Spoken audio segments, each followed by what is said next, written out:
ఉదయ సాహితీ సంస్థ నిర్వహిస్తున్న నేటి కవిత మీ అందరికీ శుభాశించడమే. దాంట్లో ప్రతిరోజు ఒక అంశం మీద కవితలు రాస్తున్నారు. దాదాపుగా 130 మంది కవుల పైచలు. అందులో కవితలు కథల పోటీలు కూడా ప్రతి ఆదివారం నిర్వహిస్తున్నాం. ఆ తర్వాత ప్రహేళికలు, ప్రతి శుక్రవారం గజల్స్,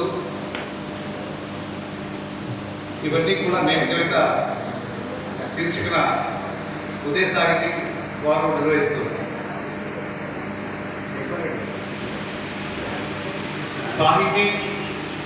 సాహిత్యంలో సాహిత్య సేవ చేయడంలో శ్రీ దాసం శ్రీనాథపతి గారు,